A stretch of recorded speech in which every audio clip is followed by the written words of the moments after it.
Hello, everybody. Welcome to another episode of the Thriving Adoptees podcast. So this is the first episode that we're doing for National Adoption Week here in the UK. This will be going out on Tuesday, the 19th of October. Today's Monday, the 18th. And welcome to the show, Dominic. Hello, thank you for having me on.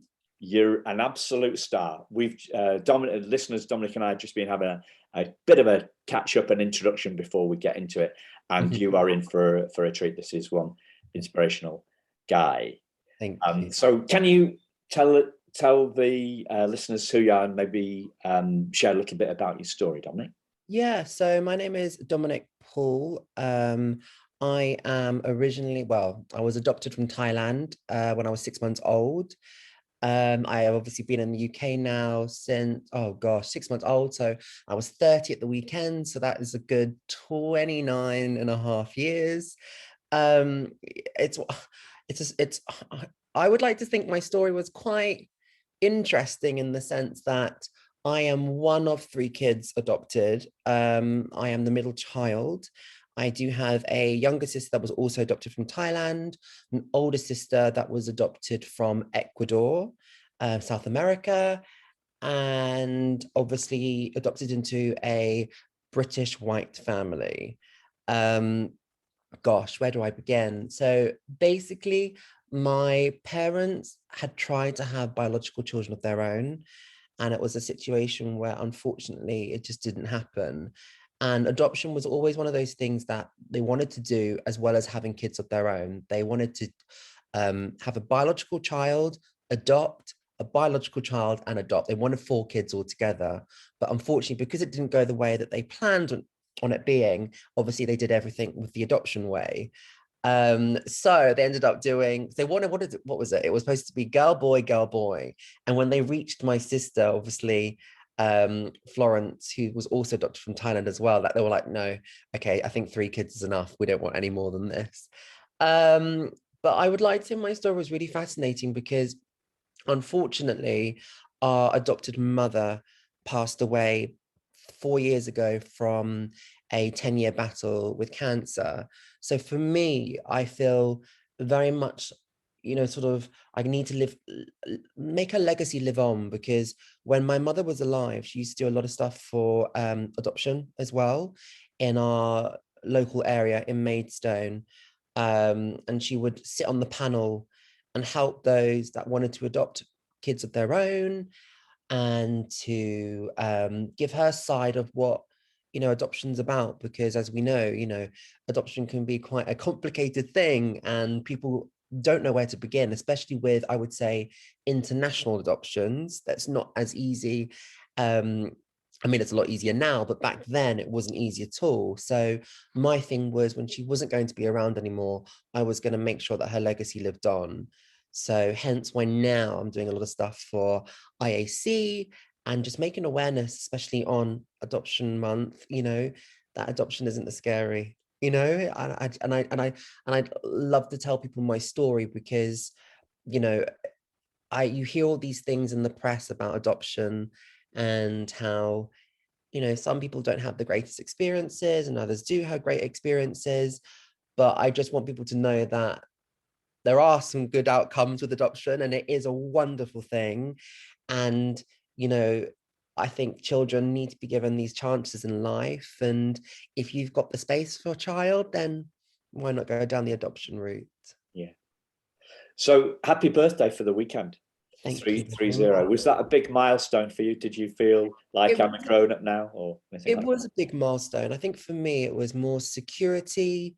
It was more knowing myself, because I, being adopted, have had struggles. I've obviously gone through different questions in my mind about, why was I put up for adoption, and, what would my life be like? Because it's funny, since sort of starting all of this ambassador stuff that I'm doing for IAC, I've learned more about my adoption. And it's funny because I was always brought up knowing about me being an adopted. It wasn't a secret, it was always very open. But I'll be honest with you, I didn't ask the questions that I should have asked. And, I sort of thought when I was going to go down this route of talking about adoption, I needed to learn even more about my story. So I've sort of opened up this book with regards to everything with my adoption. And there's stuff that I've learned recently. And I won't lie, it has sort of triggered emotions in me that I thought, oh gosh, I didn't realize I'd be that upset about it, because, it's one of those things where I guess because I never asked any questions, I thought everything was hunky-dory, everything was fine. But as time's gone on and I've asked questions to my father and asked him about the adoption, I've heard more things. And, it hits you, because adoption is a very special thing, but at the same time, it's an emotional roller coaster, especially when you are learning about your story. And I think for me, I think to myself, being from Thailand, and I go back there every year on vacation anyway, but the reason why I do is because I want to learn about my culture. I think that's a main part of me, is that I'm still learning about, as much as I've been raised in a British family, learning about the British ways and, being around, I'd say, white people a lot of the time, especially where I lived in Kent, being in a very white farmer area, I was sort of the odd person, me and my sister stuck out like a sore thumb. So being able to go to Thailand, especially when I hit a certain age on my own with my partner, I was able to really learn my culture, where I was from, and understand what my life maybe could have been like. And the funny thing I always say when I am in Thailand is, you know, I don't know whether I don't know anything really about whether I have any siblings. I don't know what my birth mother or my birth father look like. So I always think I could be walking past relatives that I have no idea about. But being that I was brought up in a UK, being brought up in the UK, I obviously only speak English. So if I was to meet someone or to find my birth family, I wouldn't really understand anything. So, and it's funny because people ask me whether I have a connection to Thailand, and I do. I'm so Thai by heart. People say to me, you do certain mannerisms that are very, very Thai, and it's funny how, it's built in our genes, but, and I've naturally sort of gone down that route of wanting to really know more. And I do things very Thai now, as well as being very British. So, but I like that because I'm having both cultures in my life, not just one culture, which is obviously the British way. I am sort of bringing in the Thai elements as well. Yeah. Wow. So as a white guy that was adopted by white folks, what I've seen is that this kind of what people call the transracial element often brings another area of complexity, or to use your metaphor, it probably makes the roller coaster a little bit more more up and down, I guess. Yeah. That's what I've heard from Mm. a lot of other guests that we've had on the show. Yes. So if you want to check that, listeners there's some great episodes with a guy called Isaac Atta, another episode with Nathan Ross, who we've had a Danish lady, Ranjana. So we've got lots of, and so what it seemed to me, I would say that the transracial element adds another layer of complexity. Yes. You seem to have skipped it, though. To me, just talking to you, it doesn't seem to be as big a issue to you. It's really funny you say that, because I guess being brought up in the area that I was, there were certain people that would say certain names to me and my sisters, and even some family members, the older generation, that did say some words that I guess, would be very tough to hear. And I mean, I didn't ever hear them, but my parents said this was said, but back then, you think 30 years ago, it was, it was very backwards. It wasn't like it was now. And my parents never sort of wrapped us up in cotton wool, you know, to protect us all the time. They kind of let us learn from mistakes and realize what the world was about. But no, if I recall my childhood, I never was picked. I guess, you know, look, very obvious. I am obviously a gay guy. If I'm honest, I was picked on, I would say 80%, if not 90% on being gay, than I was being an Asian person in a very white area in Kent. You know, it was, and the same with my sisters. Obviously, they're straight, but you know, they never really had any issues either. So yeah, it was very much skipped. I don't know why, but I guess maybe the schools that we went to. I mean, I do recall of a girl in the year above who was Indian, and in my secondary school as well, there was more international students that had flown in. So I guess maybe the schools that I went to played a massive part of it. But I do remember, you know, especially in the area that we lived, it was in the middle of nowhere in Cranbrook in Kent, very, very farm family. It was all these like, we lived next door to a farm. Everyone on our road was pretty, well, everyone was white except us. But no one ever really said anything. There was never really, I guess, there was never really anything. It was, I think my mum and my dad said to me when we were younger, and they had said that they were going to adopt Asian children. There were obviously some very strong words brought up saying, why would you want to adopt those sort of children? You know, but my mum was very much, and my father too, you know, a kid's a kid. Doesn't matter what color they are. Why does that matter? You know, and that's what was so refreshing about the two of them. They're such inspirations. But you know, like I said, we were never sort of wrapped up in cotton wool. But I guess, yeah, we skipped that very much so. I guess it was where they maybe put us in schools, you know, were a lot more open, and yeah, we never really got picked on that. Okay. There's so much in there. I'm trying to think as to sum the area that I'd like to explore next into one single question. So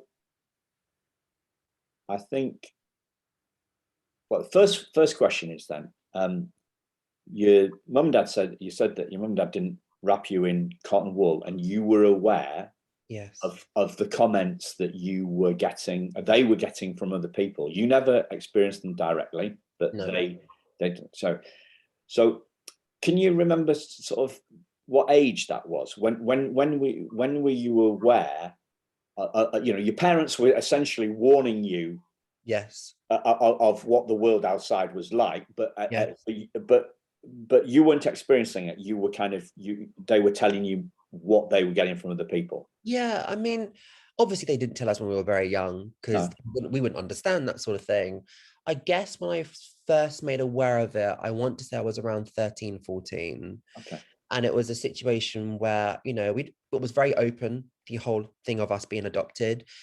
I should also say they took us back to our orphanages when we were younger to see where we came from, because, you know, for us it was not that we were, I'll be honest with you, we weren't really that keen on knowing about things back then. We were kind of like, oh, we're happy as we are. You know, yeah, we were adopted, but we don't really want to go back. You're our parents. And they loved that. However, they still wanted us to know where we came from, because it's a big thing in our lives. It's not, you know, it's not like, oh, you can sort of brush it under the carpet and forget about it. It was a big thing being adopted, whether you're from an international country or within the UK.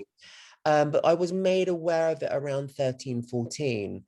But it was a situation where I remember my mum said, I can't remember which side of the family it was, that our great grandmother was not keen at all and said, why would you want to adopt that sort of child? And I won't lie, that did hurt me. However, I wasn't around then. You know, I think she passed away maybe a few months or so before I was actually brought back to the UK.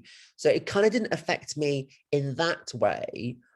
But I know there was other conversations made from, you know, certain people around us, not family, I would say people that maybe live locally that would kind of stare or make judgment on, you know, gosh, why would you want brown children? Why wouldn't you get white children, because my mum said to me once, it was one of those things that people were quite shocked that they wanted to adopt internationally, and especially from Asia and South America, sort of, because I think if you adopt, some people think you'd want to adopt a child that was the similar color to yourself, so it didn't look so obvious.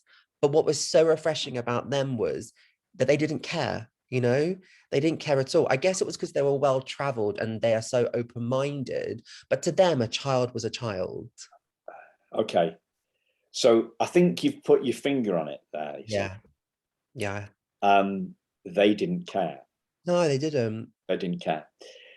So I'm getting goosebumps, actually, as you say that, because when I was asking you before, yeah, you were talking, all the things that we're talking about were external things. Yes. And where I think the difference that makes the difference is in the internal things. So I might be being a bit shrinky here. I'm not a shrink, right? No. Okay. So if I'm being out of order, just tell me, right? So because I listen to a lot of podcasts, and I see and I hear a lot of people kind of trying to reduce things to like really logical, platitudinal, slightly psychobabble. That is kind of what I hear. Yeah. So my favorite one on this was, I was listening to a podcast with the first Black South African rugby captain. Right. Now, this guy's called Sia Khaleesi. Okay. And it's Khaleesi. It's like Game of Thrones, isn't it? Khaleesi, but it's got nothing to do with this. This is guy's called Sia Khaleesi. And he was interviewed on a podcast, and the guy, the host, one of the hosts said, was asking him about his leadership style. Right? And Sia Khaleesi says, it's just who I am. So the guy, everybody's trying to reduce things down to strategies, mindset hacks, and psychology. And Sia Khaleesi just says, it's just who I am. And the guy, it takes a second for it to register. And then he asks him another question, trying to reduce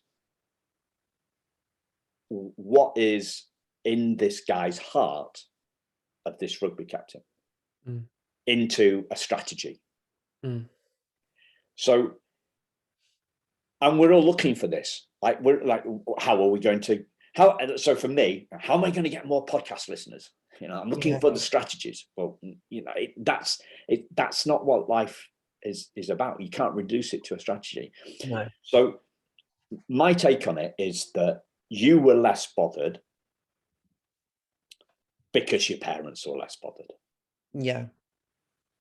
That's very true, if I'm honest, because, it wasn't one of those things where, I guess I've heard stories of other kids that have been adopted where their parents want them to go visit their birth parents. They want them to be in contact with them and say, we're very open to you having, two parents in your lives and, having a relationship with them if you want to. And don't get me wrong, that was the same sort of thing I would say with my parents. However, you have to remember that they don't speak English.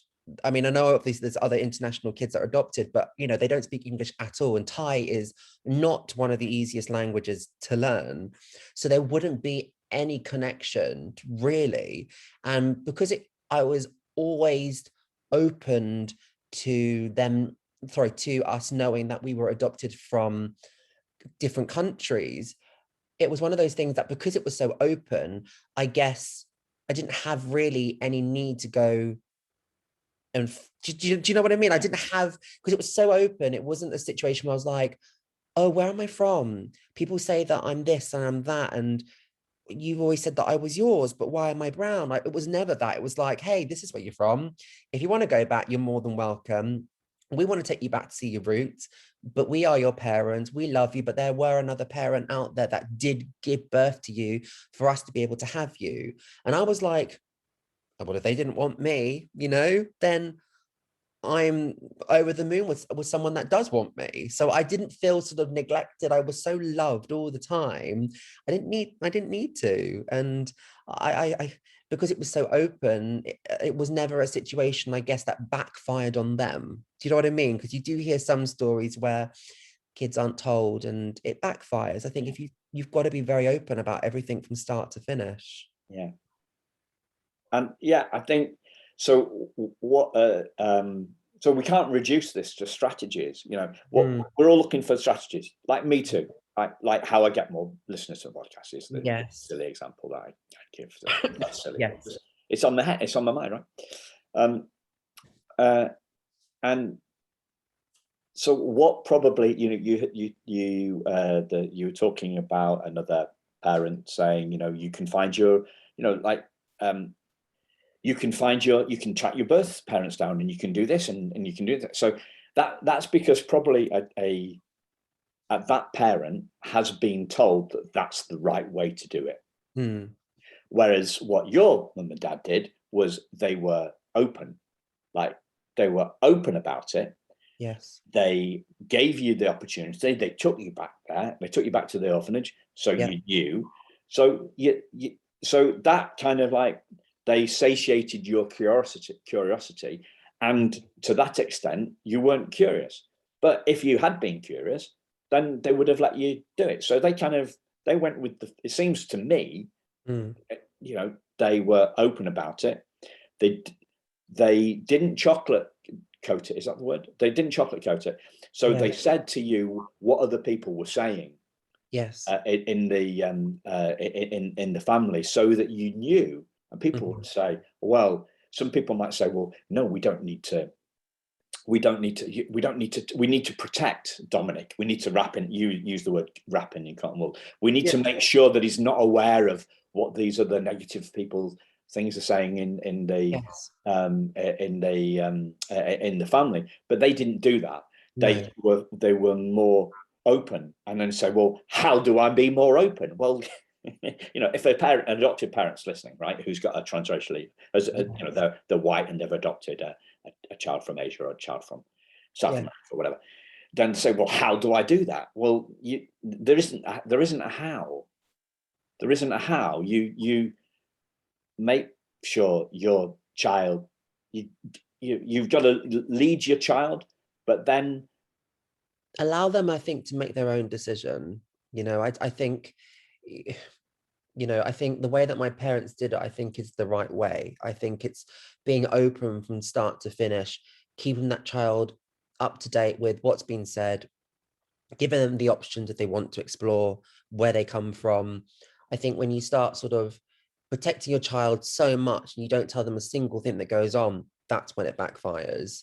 And I always say this, one of the things with all the adoptions within my family, all of us three were involved in every other sibling's adoption. So when my older sister was made aware that I was coming into the picture, they were like, this is going to be your brother. He's also adopted. Although she was young, it was always making sure that we were aware that, oh, so another sibling's adopted too. Oh, okay. And this is where they're coming from. They, you're not related by blood, but you will be when they come back, because, he will be your little brother. And it was the same with my younger sister. I was told the same thing about her. And I think we were kept in the loop with absolutely everything. There was no sort of secret. And, the child just turned up and they sort of said, oh, they're your blood, because obviously they're not. But I understand that, but they're both still my sisters, and I love them dearly as if they were my biological sisters. And I think the way that my parents handled absolutely everything, in my eyes, and I'm sure I'm sure most people would agree, I think is definitely the right way to go down with regards to any adoption, but also especially any interracial adoptions as well. Yeah. What's the age difference? How old are your sisters? So my older sister is 34 and my younger sister is 24. Oh. So we are like sort of, obviously there's a big gap between the youngest and the oldest, but I'm sort of bang in the middle. So I relate to the both of them. Yeah. So do you remember being told about the about your younger sister coming in? Do you remember? Yeah, I remember like yesterday. I remember we were living in Taxfield, which is by Biggin Hill. And I remember like yesterday, this adoption, I can't remember, it was obviously someone from the adoption or the social services, something like that. Not too sure exactly who it was, but they came over and they wanted to have a conversation with me outside in the garden about, there was a young sister that was going to be adopted and what did I feel about it? And did I want a sister and all of that? And, I was like, oh, okay. Yeah, okay. I'll have another sister. I think I was saying I want a brother because obviously, there's me surrounded by so many beautiful women in my family, but hey ho, who can blame me? But at the same time, obviously, I wanted a brother. But I was very open for it, and I remember it like yesterday, and especially when I remember that I still remember the day. We still got footage of it when we all flew out to Bangkok to go and get my younger sister, and we all went to the orphanage. And we were so excited to get her and bring her back home and have her as part of the family. And and I remember sort of walking down this corridor, and it was like you sort of picture an orphanage to be. It was sort of a dark room, low lights, and there were cots upon cots upon cots, of babies. It was really sort of, I remember it like yes, I can't remember how old I was, but I remember that. And then there was a room at the very end of the adoption, sorry, of the baby room, and that's where my younger sister was. And we were told that we were only going there to go and see her, and just get ourselves sort of introduced to her, and then take her home in the next couple of days or so. But it was that same day that we went to go visit her. They were like, no, you can take her back. I remember all the different sounds from the Thai people, the voices. Obviously, I didn't know what they were saying, but they always say Thai's wine when we talk, it's always like, meh, meh. So I just remember that in my ears, and we took her home. We didn't have any nappies or any food. We were supposed to get that in Thailand to be able to look after her on her first couple of nights. We brought her back home, and all I remember is, it's still one of those things that really touches me. It makes me emotional thinking about it. She had never seen her reflection in the mirror. And I remember we brought her in. She's a little toddler. I can't remember how old she was.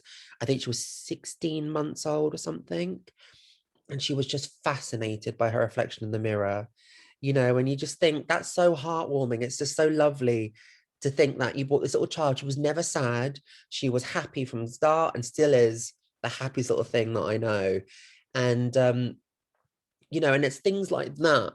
I think it's so lovely that our parents just included us on absolutely everything with regards to not just my story and my adoption, but with my sisters as well. Yeah. Yeah. So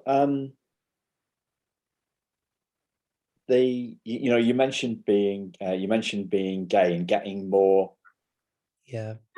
stick from outside for that. Yeah. A lot. Yeah.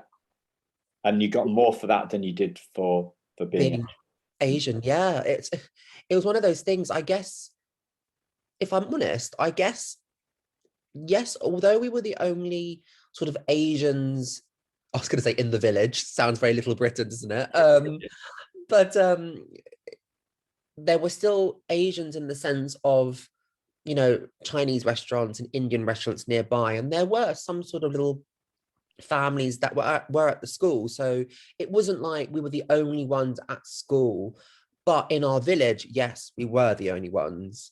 So when it came to obviously me growing up and being my authentic self, I was the oddball. I was very feminine, totally different to the other kids out there. So yeah, that was something I was picked on over my race. And it's funny because I've had a few little things said to me, go back to your own country, and you could imagine other words being used as well. But nothing really that I can pinpoint and think that was terrible. It was more just me being gay that really did stand out. But, I'll be honest, I'm from Thailand, so what do you expect, So it's one of those situations where I'm proud. I am I haven't got anything to be ashamed of. I love the person that I am. Again, parents were so unbothered. It was not a thing to them. It was like, we still love you. Why would we care anything different? You're a child. And, you know, what amazing people they are to be like that, not only to adopt, but I guess to then have a child that also comes out as gay, but not to be bothered at all, because in their eyes, it was like, why would we want to abandon you, like some of these stories you do hear of kids coming out as gay or transgender or lesbian, whatever. You know, they were like, you're still our child. We still went down that whole process of a few years of adopting you and wanting children. Why would we want to then turn around and go, we brought you to the UK and we want to abandon you, get out, sort of thing? Because unfortunately that probably has happened to some kids out there. But why does it matter? You know, and again, they were the most amazing and are the most amazing people I have ever met. And my mum as well, she was obviously around most of the time, being a stay-at-home mum, but just an incredible human being she was, to bring me up and to introduce me to some of her LGBTQ plus friends that she has in her life. And they were almost like second fathers to me, some of them, just sort of, I guess, being someone I could sort of relate to and talk to if I wanted to Yeah. understand, what was going on. Yeah. It's it's bringing me back to the Sia Khaleesi rugby captain guy. Yeah. It's who your parents were, isn't it? It's kind of like where they were coming from, who they were, how open they were, But can I how just, realistic. yeah, you're right, because I've always said this, when it comes to any person that wants to adopt, you have to be a certain type of person to adopt. You know what I mean? You need to be someone that doesn't care. You need to be someone that is so open to things, because I always hear money. Sorry, I always hear things where people say you need to be wealthy to adopt. You need to have a big house and you need to have a good job. And you think, no, that's not the case. You just need to be a certain type of person that generally does not care and that is going to be so open to absolutely any hurdle that's thrown your way, whether it's your sexuality, whether it's a disability, you know, any type of something that is brought up in your life. You need to be able to deal with it and not sort of think, oh gosh, I can't deal with this, I don't know what to do. Because you do hear, as you probably know as well, a lot of stories where unfortunately kids have been sort of sent back because it hasn't worked out for them. But not every adoption's like that. You have to carry on, not just adoptions, but kids in general aren't easy. But you just have to stick by those children and just ride those waves. It's not always going to be like that, and you know I want to just throw this in, but IAC is one of the most amazing charities I've worked with, because they honestly hold your hand from start to finish, and the long-term care that they give you is just incredible. Because my parents, I was asking my dad the other day, what was it like when you adopted from Asia? He said the Asians, the Thais were just brilliant when it came to our adoption. But he said, I'll be honest with you, Dom, we were lucky because obviously we had adopted your older sister from abroad. So we already knew the process when it came to you and your younger sister's adoption. But when they first started off completely, they were like, where do we start? Where do we begin? And, even to this day now, people are still confused. Where do I adopt? Where do I start?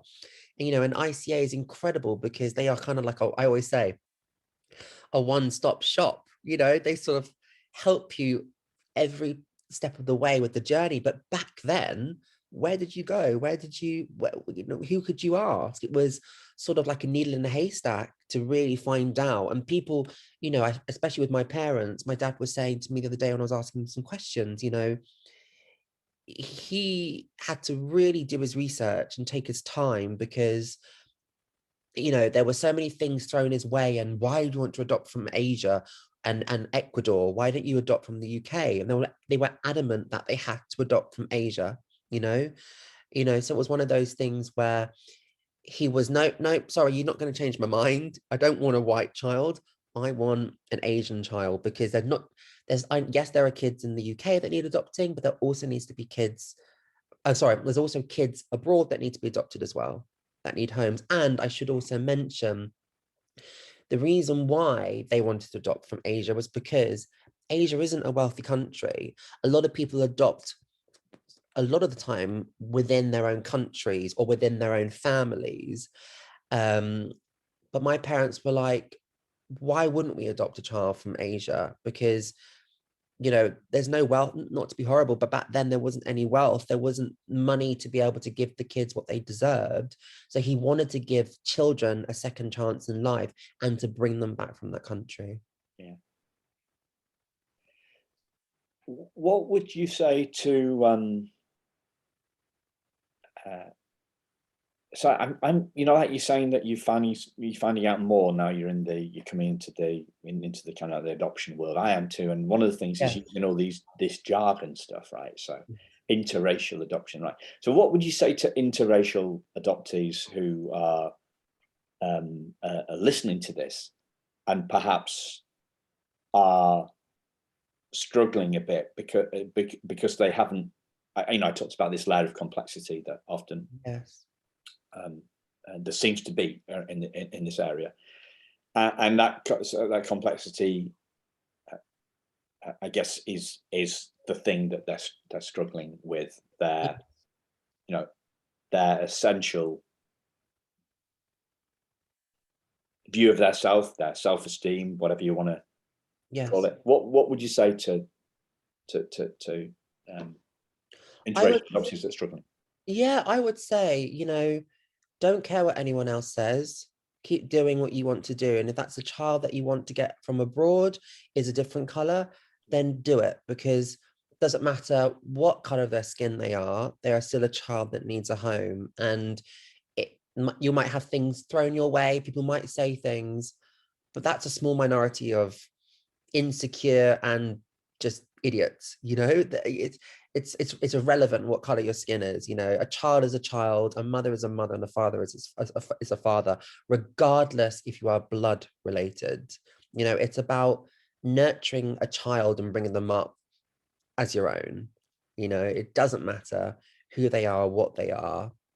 And I think, like I said earlier, is to be very open with absolutely everything.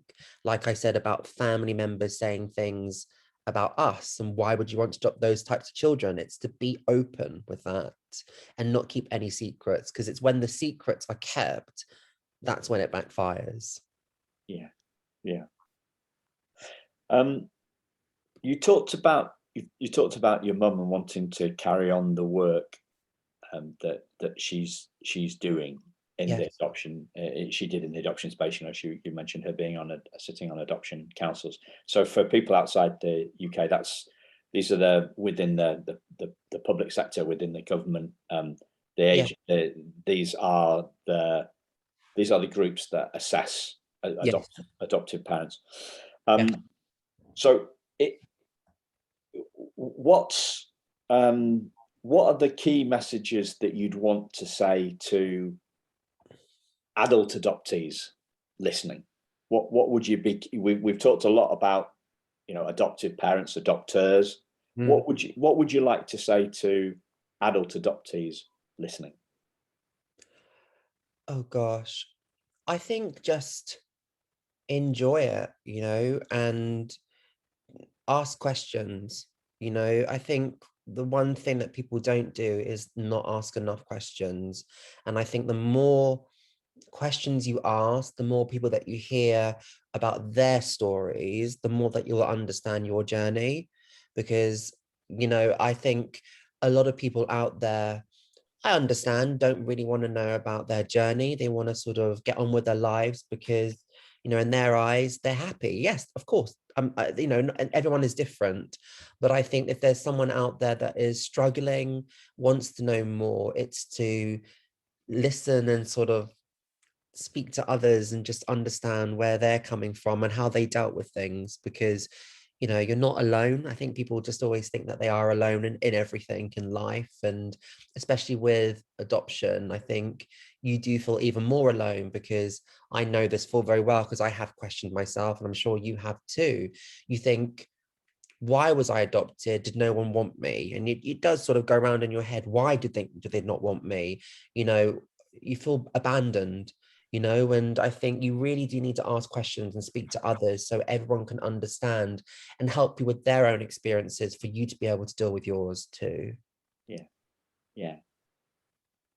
We talked before we started recording about the black and white of how can we have black and white when we're talking about transracial adoption? We were talking about how people make it. Sorry, listeners, we were making it about there seems to be two camps. There's the trauma camp, and there's the unicorns camp of adoption. So what's your view on this? Oh gosh, I understand that everyone's experiences are going to be different, and you know, there are going to be some people out there that don't have the best experiences, you know. Unfortunately, that's just the nature of the game. However, I want people to really understand and realize that this isn't what it's like all the time, you know. That's a few things that have gone on that maybe are sort of focused on more. However, a lot of adoption stories, I would say pretty much a good high percentage are fantastic stories with great outcomes. I mean, in particular, I'd love to say my story, because, you know, there's not many people in life who can say that they've been adopted internationally, and then unfortunately their second mother passes away. Because in my eyes, a lot of people have said to me, it must hurt you even more because you've lost two mothers. And it, you know, thinking of it, that is upsetting. However, I was given this opportunity in life, and the setup that my family had given me to be able to live my life, especially with my mother not being around, is amazing. You know, I've been set up for life here, and you know, I have done something with it, you know, my business.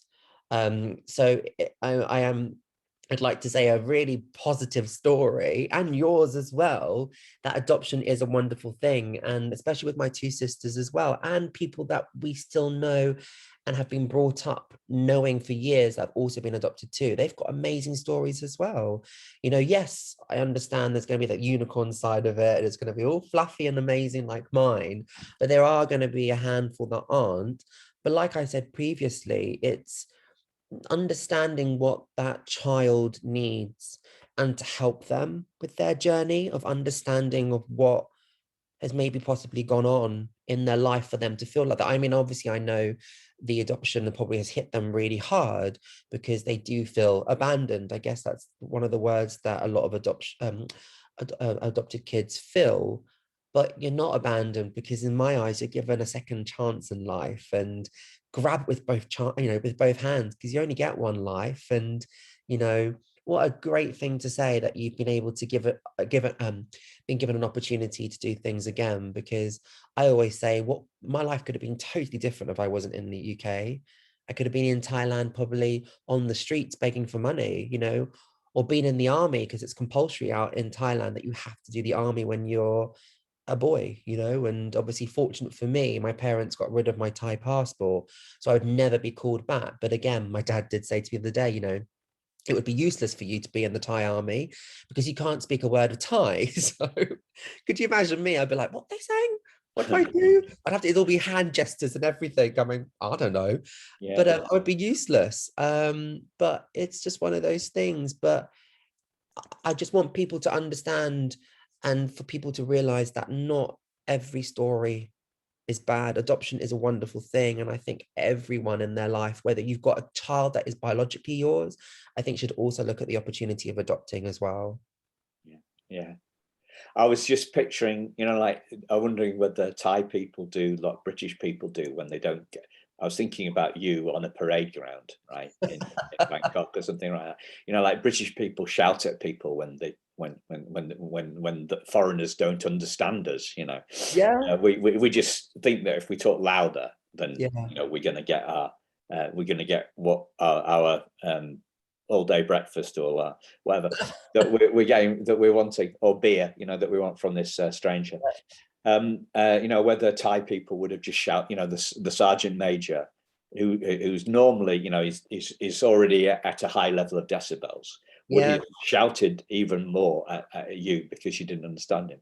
I would have been, I don't know, put on the naughty step all the time, not because I'd be naughty, but because I genuinely wouldn't understand what they're asking me to do. It would be useless for a child that has been brought in and raised in the UK to go and then go back to Thailand to fight in the army, because what could you understand? Absolutely nothing. You would have been doing you would have been cleaning the parade ground with your toothbrush or whatever the Thai equivalent. I would be spit polishing the shoes as well and everything. No, I would be useless. But that's one of the things when you think, my parents, thank God they were told that, when I was younger, to get rid of my passport, because it has been heard that kids internationally that have been adopted from overseas, because people think dual nationality, that have a British passport and an Asian passport, it's a fantastic thing. Yeah, it is a fantastic thing, but not when you've got to go and serve in the army. It's just one of those things. And I'm not saying that some kids don't want to do it. Some kids probably wanted to do it, but not every child. I think people should have an option to be able to or not. Yeah. I just wanted to take you back to something you said a couple of minutes ago about the loss of your second mother, or and thinking of it. You said the word thinking of it, and I think that is a crucial thing. It's a crucial thing for me in terms of kind of my experience. Is kind of I just want to drop in a bit of a teaching, sharing, coaching kind of point here, really. So what I did about 6 years ago is I read this book called The Primal Wound, which essentially says that you are wounded. We are wounded. Adoption wounds people. Yeah. And I thought, that's why I feel the way I do. And then I realized it's not true, because my level of self-esteem, my happiness, my confidence, my resilience, my world has gone up and down. Yeah. In my life. And adoption is a historic event that happened. All right, you've got to guess how old I am now. Oh, just be truthful on this, right? You don't need to try and kid me on. Oh, I don't want to be rude. No, just guess. 50? Oh, right, okay, cool. Yeah, I'm 54, so not too bad. You're close. So 54 years ago. Okay. An event happened to me. Right. As in, my mother gave me up. My birth mother gave me up for adoption. Yeah. So that's like one past event. Yes. It's a fixed event. Right? We're not going to change that. But my mood has been up and down since then. Right. My mood, my level of self-esteem, my level of self-worth, my level of how happy I am in my own skin, right? Yeah. Has gone up and down. It has varied. So how can a fixed event cause a variable experience? It can it? Yeah. It's yeah. So I'm pinning that anybody that's sorry, I interrupted you. No. I think you're right. I think, everyone's experiences are different. And I think, back then yours must have been totally different, because obviously for you weren't, I guess back then adoption was totally different to what it is now, wasn't it? It wasn't as common. Am I correct? It was more common, actually. Oh, it was more It common. was more common because there were abortion, for example, Yes. didn't wasn't legalized in the UK until 1967. I was born on the 4th of January, so when I was conceived, she didn't have that option at my birth. Right. But what I'm trying to is, it has changed. It's changed, and it was closed, and it was different, and blah blah. Yeah, it was all totally different. But this thing, I'm trying to get to this point, right? I think that we pin the tail on the wrong donkey. So we're looking to the past. That past event was fixed. My experience of life has been variable. So adoption cannot be the reason for a past event cannot explain a varying experience. It's actually to do with how our levels of consciousness are going up and down. That determines how determine what we're thinking about. Yeah. So I thought myself into a bit of a trauma reading this. Yeah. I went down I started down the trauma trail. So you're saying the more that you sort of looked into your adoption and everything, that's where the trauma started to begin, because you were finding out more information about things.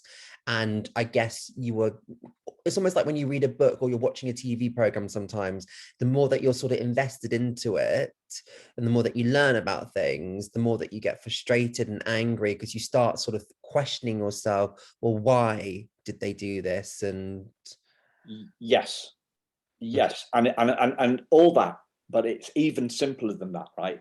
Okay. I didn't believe I was wounded until I read The Primal Wound.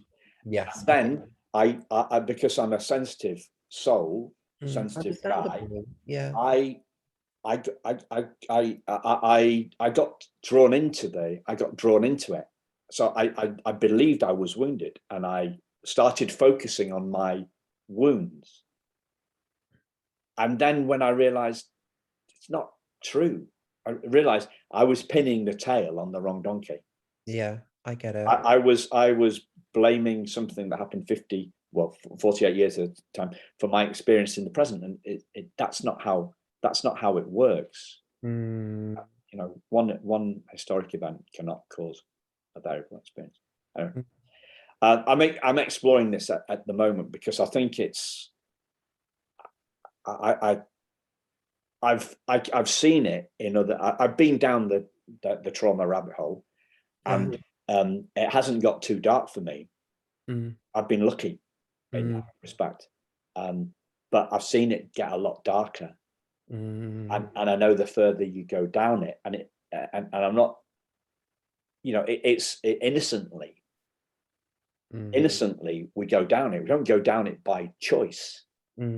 It's not a conscious choice to go down this trauma. It's a matter of believing. Totally. So for me, it's believing the rubbish in my head. Like if I can make this about this, because it isn't just about adoption. Like believing that I wasn't good enough at business. Yes. I mean, like people told me, well, Simon, you're not as good a salesman as your dad. Like that. Or like business coaches I had and mentors and stuff say, well, yeah, really, Simon, business isn't your fault, sales isn't your forte, you shouldn't be doing that, you should have somebody else to do that. And I believed that stuff, and it was totally wrong, because I kept on hiring these people, and I always did better than them, despite the fact that they were supposed to be the ones that did it. So this self-doubt, the negative voice in our head, and it's just doesn't talk the truth. No, but you know what? I don't blame anyone if they feel like that. I think everyone has to experience things in their own way, and I personally think that you have to sort of go down these rabbit holes sometimes to discover yourself.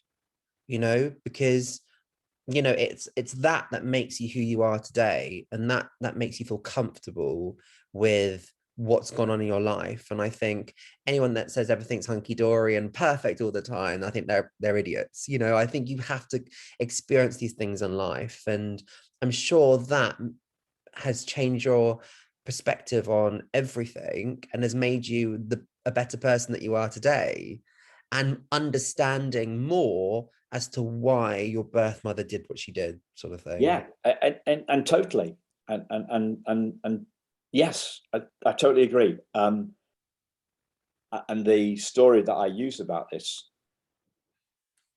and the reason I'm going on about this is because this is the light at the end of the light at the end of the tunnel. Turning back round from the trauma, instead of continuing down the trauma, the trauma rabbit hole, I turned round. Something happened. I had a new idea. I turned round and I could see the light. I could see the light back again, and then I moved that towards that way. And it wasn't. I didn't do it on purpose. I didn't go on a. I just had a moment. I had an insight, and that's what changed it. And I'm talking to you about it in the hope that it creates some more insights in the listeners, because that's what the podcast is all about, helping people along their learning curves. So the metaphor that I use about this is like, have you ever tried to be in like a swimming pool or playing in the on the beach, and you've got a ball and you try and push the ball underwater?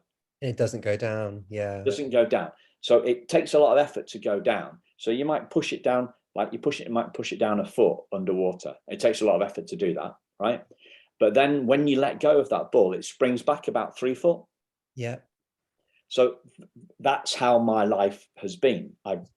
It got darker, and then I bounced back, and I bounced back higher than I was before. And I wouldn't have done that if I hadn't been down the rabbit hole. Sure. No, I think that's completely true. I always say you have to have the lows to have the highs. And when you have the highs, you come back fighting more than ever. Yeah. So what would you like to call? I think that's fantastic. And it's prompted a question in me. What would you like to call this episode, Tom? Oh gosh. I really don't know. I guess I'd love it to be something like not all adoptions are bad. Or, you know, I don't know. It's, I guess, a positive note that, you know, don't be afraid, you know, just enjoy the ride and be open, because, you know, asking questions and being open about absolutely everything with those that you have adopted or are going to adopt are kept in the loop of where they come from. I think as long as you do that, you're going to have the best experience and the best life with that child ever, you know, and to just enjoy it. Using something out of that. yeah. What about something like a refreshing take, a refreshing take on transracial adoption? Love it. Yeah.